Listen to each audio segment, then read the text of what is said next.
What were the 70s like? It was a time of fashion, music, and just about anything else you can find in entertainment. Our parents saw the rise of punk rock, bizarre fashion trends, and beauty standards. Those huge, funny-looking sunglasses, chunky jewelry, jerry curls, headbands, and jumpsuits. But jerry curls and headbands weren't the only weird things about the 70s. Many things people got away with wouldn't fly today. Not 1 minute. From smoking on airplanes to flame retardants in clothing. Let's take a wild ride through the 1970s.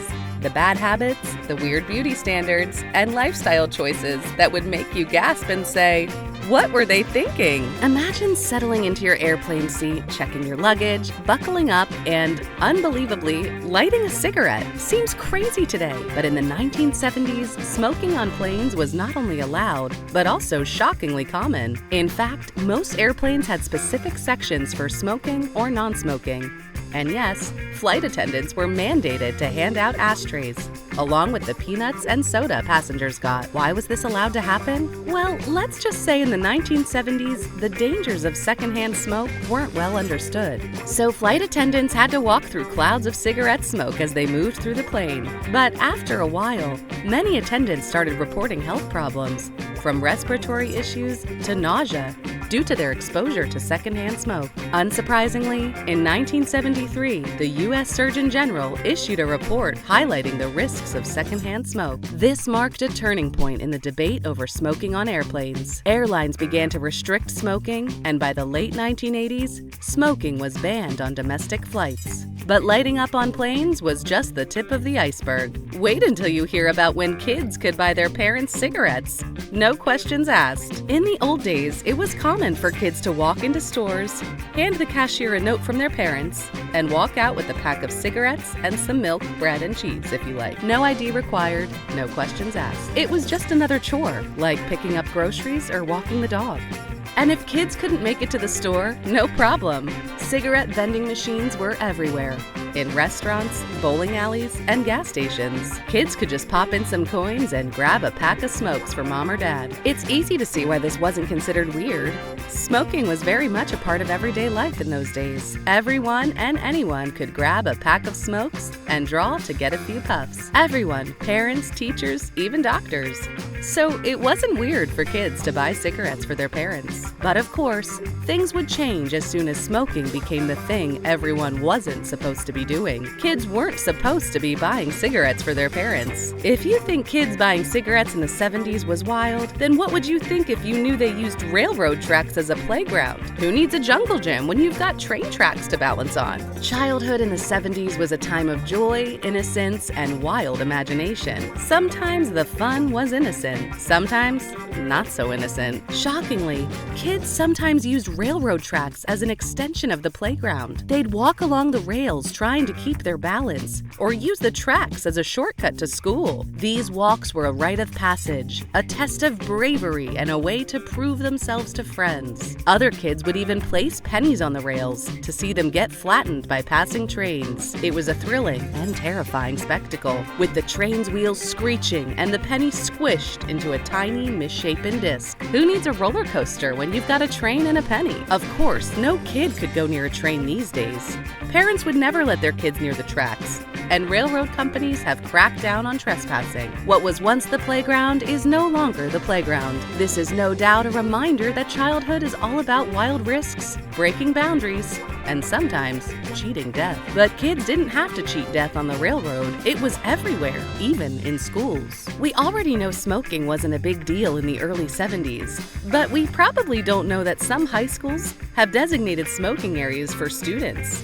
Yes, students. Teachers would even smoke in the teacher's lounge and sometimes in the classroom. Walking through the halls of schools, one could easily find students, teachers, and even administrators smoking cigarettes. Students could light up between classes. Students could smoke outdoors, around a courtyard or patio, or indoors like a smoking lounge. Can you imagine the smell of cigarette smoke wafting through the hallways? Despite the growing awareness of health risks associated with smoking, many schools stubbornly turned a blind eye. Smoking was seen as a right or a privilege rather than a serious health hazard. It wasn't until the late 1980s and 1990s that attitudes towards smoking in schools began to shift. Anti-smoking campaigns, education programs, and policy changes helped to ban smoking in schools. Today, smoking in schools is largely unthinkable, and most schools have strict no-smoking policies in place. Similarly, many companies have very strong attitudes towards flame retardants in clothing these days. In those days, pajamas, furniture, and even baby clothes were loaded with flame retardants to prevent fires. But even from the get-go, there were concerns that these chemicals were absorbed into the skin and could lead to serious health risks. Flame retardants were supposed to prevent fires from spreading quickly and give people more time to escape, but of course, things certainly couldn't be that simple. First and foremost, the flame retardants used in clothing were made from toxic chemicals like brominated flame retardants. These chemicals were ineffective at preventing fires and had a disturbing side effect. They were being absorbed into people's skin. The investments in research certainly paid off. Soon, it became clear that these flame retardants seriously threatened the well-being of the persons who wore these clothes. Research revealed that exposure to these chemicals was associated with cancer, neurological damage, reproductive issues, and hormone disruption. But there was nothing more frightening than the use of flame retardants in baby clothes and children's pajamas. The skin of young children is more permeable, making them more likely to absorb these toxic chemicals. Exposure to these chemicals has been linked to developmental delays, learning disabilities, and even cancer. Fortunately, the U.S. Consumer Product Safety Commission banned using tris in children's clothing in 1977. Since then, many countries have implemented stricter regulations on using flame retardants in clothing and furniture. But children's clothes of this sort aren't the only things from the 70s that would raise eyebrows today. Could we possibly finish this thread without talking about toys? Clackers were cool. They were popular toys that consisted of 2 acrylic balls on a string. Kids would swing them together, trying to keep them going as fast and as long as possible. But were they always safe?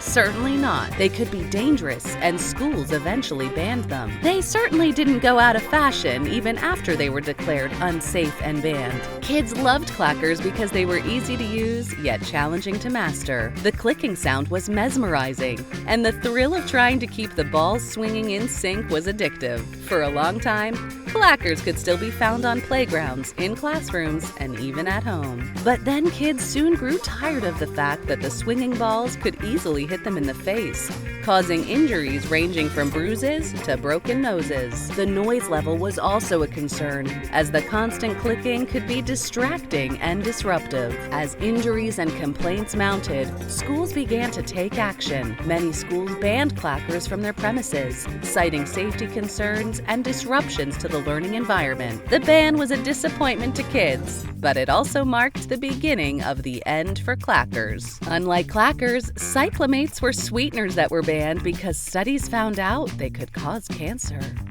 Artificial sweeteners have been around for a long time.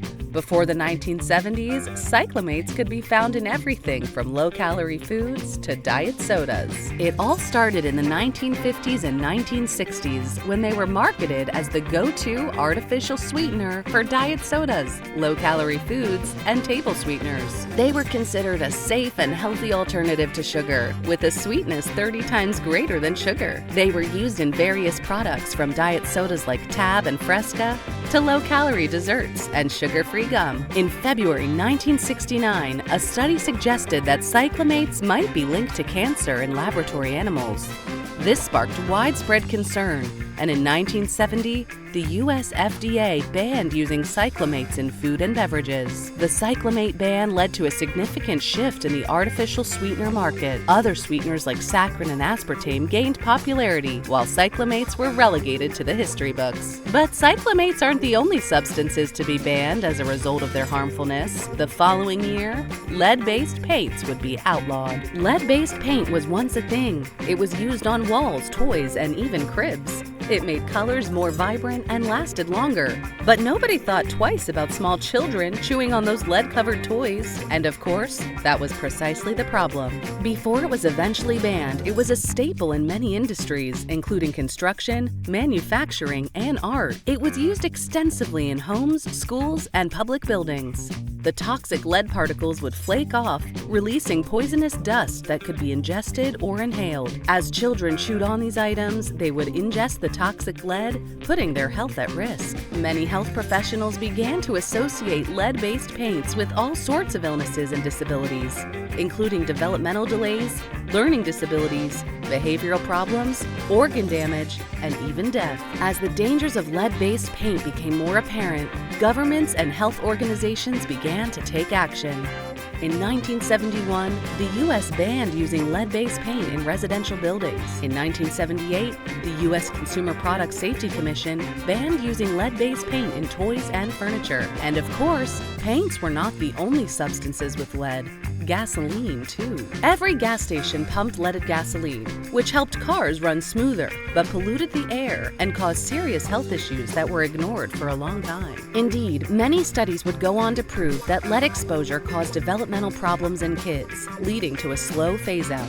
However, leaded gasoline was the norm for decades at gas stations worldwide. Adding tetrathyl lead to gasoline helped reduce engine knocking, improving vehicle performance. There were environmental costs too. It was found that leaded gasoline released massive amounts of lead particles into the air, contaminating the soil, water, air, and even the food chains. Today's environmental activists would have been totally outraged, and the health implications were endless. Exposure to lead from gasoline had severe health implications, particularly neurological damage and developmental delays, learning disabilities, organ damage, and, quite shockingly, cancer. It was eventually banned after various regulatory actions, public health campaigns, and international agreements. After the U.S. Environmental Protection Agency was established in 1970, it began to regulate lead emissions from vehicles. The U.S. government set standards for lead emissions from new vehicles in 1973, and the EPA banned the use of lead gasoline in new vehicles in 1986. By the early 2000s, most countries had phased out the use of leaded gasoline. The UNEP reported that the global use of leaded gasoline had declined by 95% between 2000 and 2011. Thanks for watching. Be sure to like and hit the subscribe button for more content.